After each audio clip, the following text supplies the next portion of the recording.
कभी कभी कोई व्यक्ति अपने जीवन में ऐसे काम करता है जिनकी वजह से वो बदनाम हो जाता है। सभी लोग उसकी निंदा आलोचना करने लग जाते हैं, उसको बुरा कहते हैं, उसको समाज के नाम पर कलंक बोलते हैं, ढप्पा बोलते हैं और इसी तरीके से उसके प्रति अपशब्द और निंदनीय वाक्य बोलते रहते हैं। लेकिन वो व्यक्ति अपने जीवन में उसी प्रकार के निंदनीय कार्य करता रहता है। एक बार एक व्यक्ति कफन चुराया करता था। जब भी किसी व्यक्ति की मृत्यु हो जाती थी और उसको दफनाने के लिए ले जाते थे तो वहां जो उसके कफन होते थे उन कफनों को लेकर के वो बाजार में बेचता था और बेच करके अपनी रोजी रोटी चलाता था। सभी लोग उसके इस कार्य को घृणित रूप से देखते थे, उसकी निंदा आलोचना करते थे, लेकिन उसके ऊपर इन बातों का कोई प्रभाव नहीं पड़ता था। वो इसी प्रकार मुर्दे के कफन लेकर के बाजार में बेचता और अपनी रोजी रोटी चलाता रहता। उसका जीवन चलता रहा।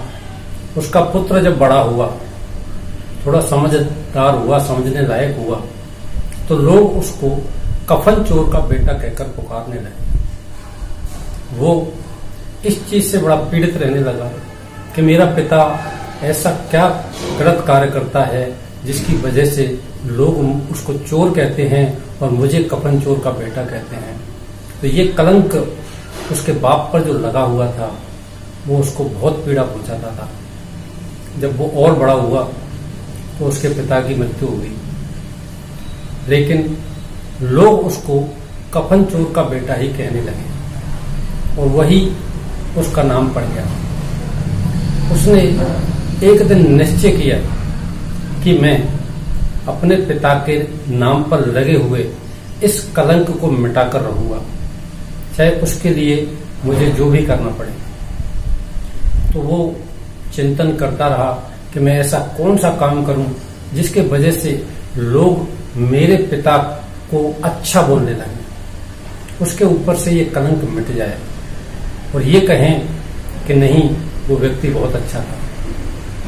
उसने क्या किया कि जब भी कोई व्यक्ति मरता था और उसको दफना कर आते थे, जमीन में गाड़ कर आते थे, तो वो क्या करता था, रात को जाता और उस डेड बॉडी को उखाड़ कर ले आता और जिस घर में मृत्यु होती थी उसके दरवाजे पर लाकर के उसको पटक देता। सुबह जब वो लोग दरवाजा खोलते तो वो डेड बॉडी उनके दरवाजे पर पड़ी मिलती।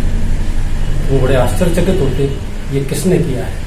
कुछ दिन बाद जब लोगों को ये पता चल गया कि कफन चोर का बेटा यह काम करता है तो वो उसकी बहुत निंदा आलोचना करने लगे और उसको बहुत भला बुरा कहने लगे। लेकिन वो अपना ये काम करता रहा।